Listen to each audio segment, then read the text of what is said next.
Hey guys, my name is Max. This is Richard Lee. We're both FGC heads here at GameSpot. We wanted to go over the Marvel Tokon gameplay really quick because we thought it was really interesting. We have some theories, and we also wanted to break down some more of the assists and the gameplay mechanics because we have a little bit more information about it now. So let's just jump right in and parse right through it. We've got a high-profile match coming up. So obviously, this is a tag fighter, duh. But there's a little more nuance with this than other tag fighters. But how many tag fighters are you able to pick? Well, initially, you have your 4 picked fighters, but you can only play with 2 at the start, right? So it's a 2v2 It's a 2v2 initially. And then it slowly snowballs over the match into 3 or 4, depending on if you're on the offense, if you're on the receiving end. Different situations can make that change. Okay. So player 1 picks Star-Lord, player 2 picks Storm. Yep. This is, like a pretty unique situation with this assist order where, you have your 1 leader, right? So you have your 1 leader, and then you have your shooter, you have your vertical, and you have your assault. The names are very strange in my opinion. To make it layman's terms, it's projectile or ranged, anti-air, then unique or special, I guess you could say. Well, it looks like there's still, at the start, there's 2 fighters, 1 assist. Yep. Captain America is the projectile assist or the horizontal attacks assist. So in this position, he's actually, yes, he would be in the projectile assist. And Star-Lord just unlocked Miss Marvel by doing what? That was a stage transition. So yeah, most of the times it's either stage transition or losing a round that gets you an additional assist. So in this game, it's kind of hard. Well, it's not hard to get steamrolled in the sense that, like, if you are on the receiving end, you just keep getting attacked over and over and keep dying over and over, you will get pity assists for losing a round. So you're not like completely out of luck, by the end of the match. But you also get rewarded for aggression. Player 2 just lost. So player 2 just lost. Player 2, Storm, is now going to get the bottom one, right? That's going to be Dr. Doom. Dr. Doom, because the bottom one is the anti-air assist? Yes, so this should be the anti-air assist. So like the jobs and the type of assist they do changes depending on the context of what you're doing. In a normal neutral game, right? So you have your ranged, you have your anti-air, and you have your special unique, whatever. This changes when you jump in neutral, so then become all similar ranged aerial assists, kind of like more generic across the board. They all become aerial assists, and then when you're mid-combo, they all become generic combo assists. And you'll see later in the match, they do it a lot of times, where if you call an assist mid-combo, they'll do an attack that makes them tumble and roll on the ground. And that, obviously, you can OTG and pick them up and continue the combo. That's pretty simple stuff. So what you're saying is there's 3 applications, 3 major applications for the assist. Yeah. And what's the bonus to unlock the assists? What do I get for unlocking all these assists? Well, I mean, obviously, clearly, when you get more assists, then you get opportunities to link more attacks, you do more damage, to extend more your pressure, to cover yourself. Because I know, like, Miss Marvel basically has, like, a Hagar get-off-me kind of move. Lariat, I guess you could say. So there is, like, defensive possibilities, later in the match if you have her in that position. So, it opens up the game more as the round progresses. So it's, like, very linear. Kind of like almost BB tag-ish in the first, first round, because you only have 2v2, and then it, can bounce back and forth 2v3 or 3v2, or depending on what position the other opponent's in. All the assists are unlocked. I can probably expect chaotic moments. Yeah, this is the part that sort of scares me.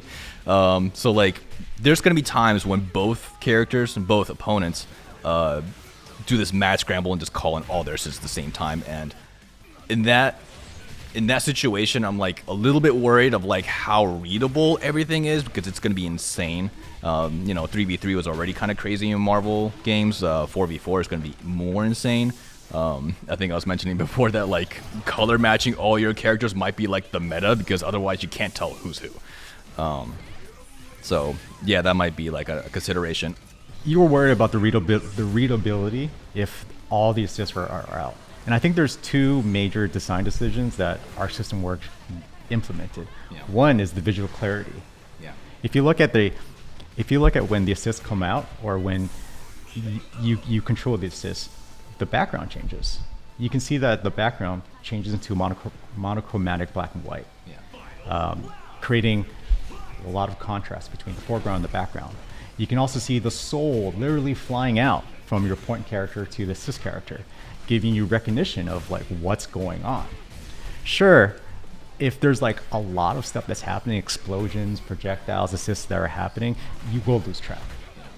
But I think the second really smart design decision is the speed of the assist. Like, check out how when player 1 or player 2 uses the assist, it's much slower than like a typical tag fighter. Yeah. Like, dude, in Marvel 2, it's crazy how fast the assists come out.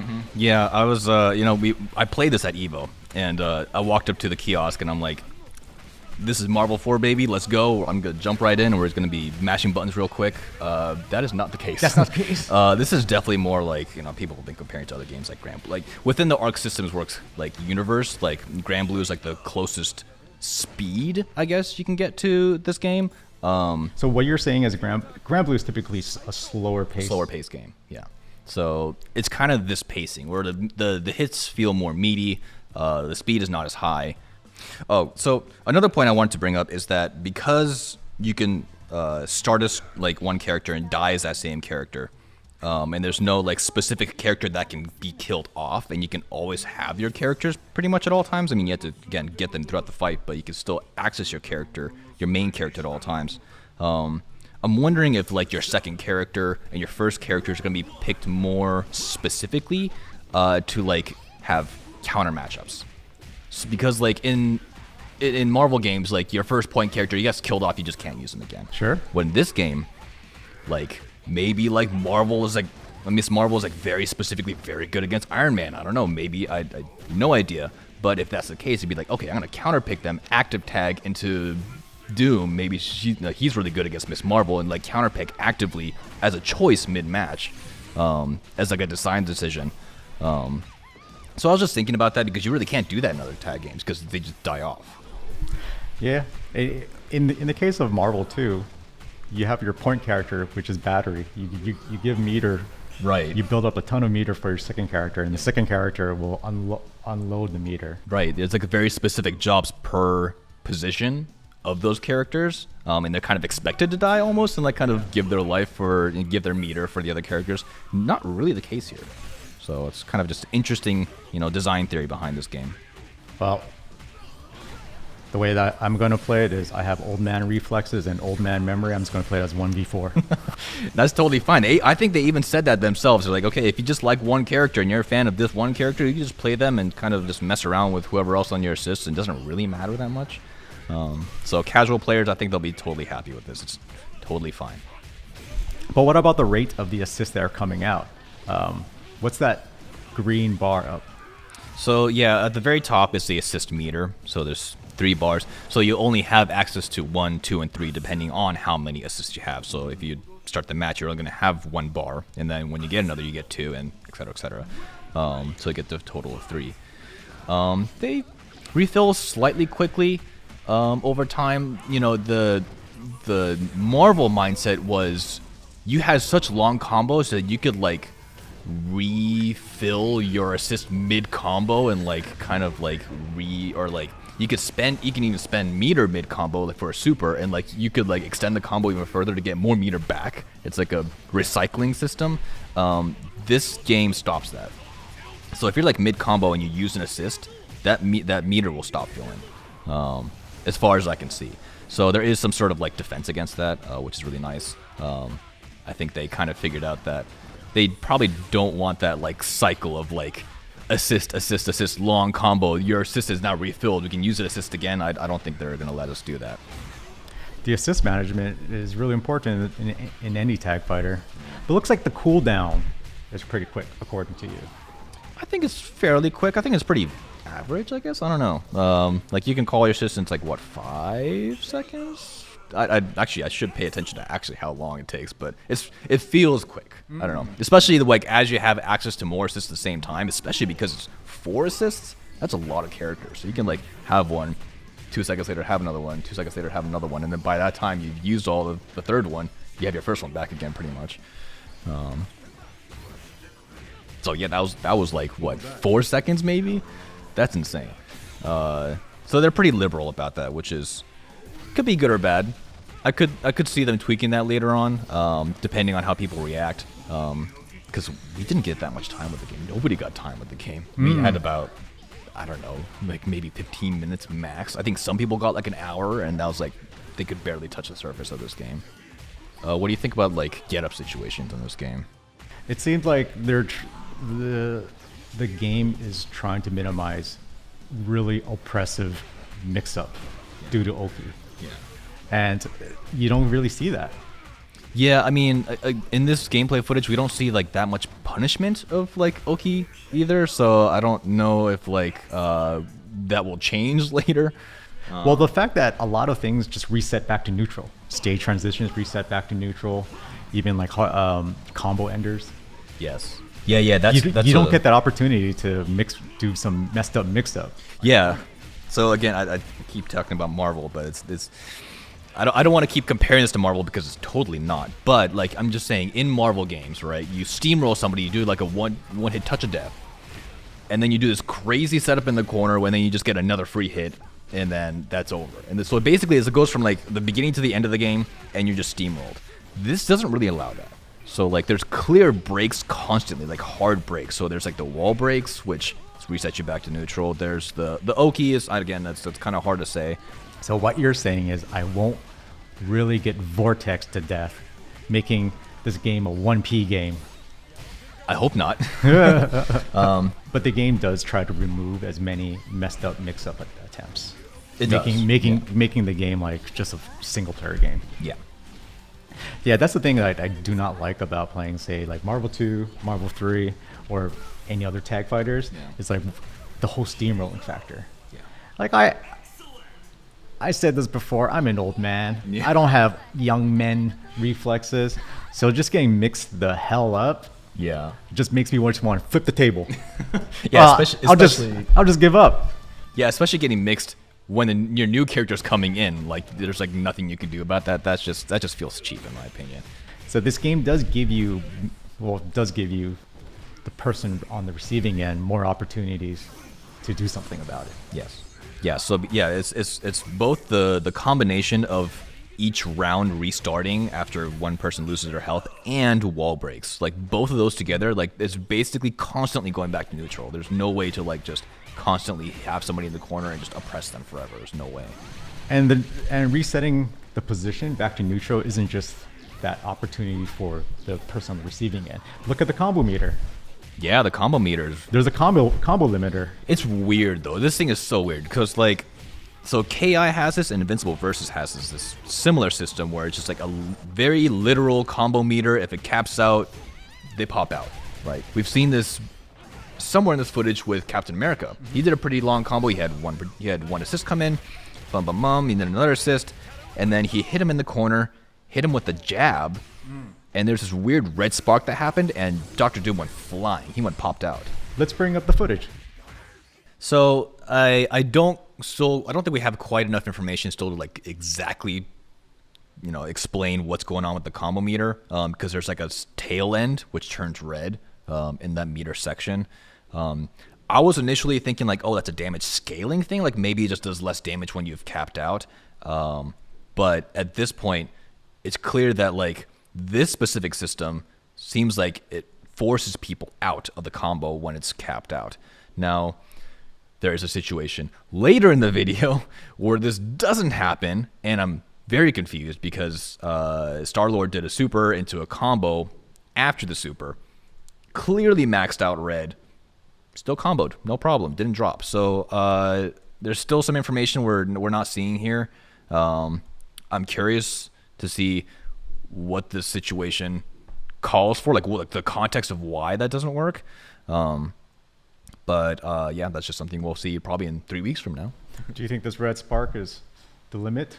Yeah, that's clear. That's a pretty clear indication of like there's no way you can hit them for further, and also you can see Doctor Doom right now is light gray, so that's invincible. He can't get hit further from this point. Oh. Yeah. So right here, does assist, does a freeze, does level 2 or level 1. Boom, frozen again. Clearly red. He just kept on hitting, so it's like no problem. Like that's fine. And the damage seemed okay still. So yeah, that's a point of contention. I'm still wondering why or how that works. The red sparks. The combo still continued. I'm wondering the only reason. Popped out. Right at the very end, it popped out. I'm wondering. I know there's like specific rules sometimes in Arc Sys games where like that might be like an auto attack where like it hits multiple times, so it's considered one move and they can't pop out of that. I know like some games have that, some games don't. I can't tell because I don't remember playing Star-Lord enough to remember what moveset was to see if that was that kind of attack. But I'm sure like maybe if Star-Lord jabbed there, then it would have popped out like the other clip. No idea. No idea? We'll see in the future. Because we just blabbed for a bit over the gameplay, I kind of want to just go back and like point out specific things that I saw that was like really cool to me, and just kind of point out minute pieces of info that I think you might enjoy. So when we first saw the Marvel Tokon reveal trailer, Storm came up. I'm like, yeah, cool, Storm's back. And then she did this kind of just normal air combo and then knocked down with the wind. And the moment I saw that, I'm like, oh, that's Rachel. I know that's Rachel. Rachel BlazBlue? Rachel Alucard from BlazBlue. Some other people took a long time to pick that up, but at the moment I saw that in the first trailer, I'm like, that is definitely Rachel. And I'm sure behind the scenes at Arc Systems Works, they were like, oh, what other character has some like storm-like or wind-like abilities? Oh, well, this character right here. And she literally has the same amount of gauges, with the 4 partition gauges for wind. I think it works a little bit differently for Storm, actually, because from all the footage that we've seen, Storm only has 4 directions, the cardinal direction, so like, up, down, left, right. Rachel has an octagonal direction, so she can go all 8 ways. So slight difference, but either way, I was like, wow, this is really cool. They took inspiration from a previous character and just like kind of imported it and updated it into a new character. So I just wanted to quickly talk about Storm's combo here. So like, this is... Wait, before you talk about it, what's the implications of this wind mechanic? I think you're saying that you can change movement and enhance combos? So yeah, it can very likely already has shown that it can enhance combos. It can usually this wind mechanic pushes yourself more than the enemy, but it does affect both characters. I'm sure maybe they tweaked it in this game, but I'm interested in the combo potential because it really opens up skill expression, especially with Storm. So like in this scenario where Storm is just doing some EX moves, launches up in the air, does this crazy multi-hit move, knocking Miss Marvel up and down in this really long string. So basically, if there's any inspiration off of this, it's Rachel's 6C. So Rachel's 6C is a move which she twirls around her skirt. It's like a little multi-hit move, kind of, does a little bit of piddly damage. It's not that great on its own, but if you combine it with the wind, then you can like push yourself into the enemy and it does way more damage and way more hits. And this can be combined into an aerial combo. So you can like knock them into the wall, knock them upwards, wind up with them and skirt with them or 6C with them. And it'll do a lot more hits as a combo. I just thought it was interesting to see that parallel because this is like clearly inspired by some other games. We didn't even talk about that much about the dust system, where basically that move was split into 2 things, right? There's a universal overhead, which is like the assemble smash, which is basically an overhead that has like armor, so it's like a DI mixed with a dust kind of thing. And then there's like the 2H, which is like the proper like dust launch. So they kind of split that up, and that's like, again, inspiration from Guilty Gear. There's a lot of like touches here and there to be like, oh, it's from that game. Oh, it's from that game. I'm just like, wow, I really enjoy this as like an Arc Sys anime fighting fan. What about Star-Lord's Devil May Cry Dante? Yeah, that too. Everybody is like, the moment people saw that, they're like, okay, this is definitely from Marvel.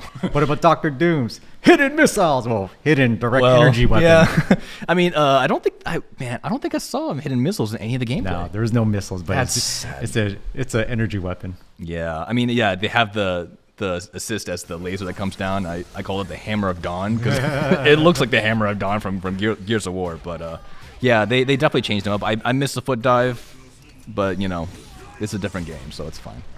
It's not Marvel 4. It's not Marvel 4, that's for damn sure. I'm stoked. Are you stoked? Heck yeah. 3 weeks from now, we're gonna get the beta. From then, I'm gonna probably go on a marathon. I'm gonna be playing that nonstop for like 36 hours. How about you? PTO. PTO. That sounds like a plan. That sounds like a good plan. Anyways, thanks for watching. See you next time.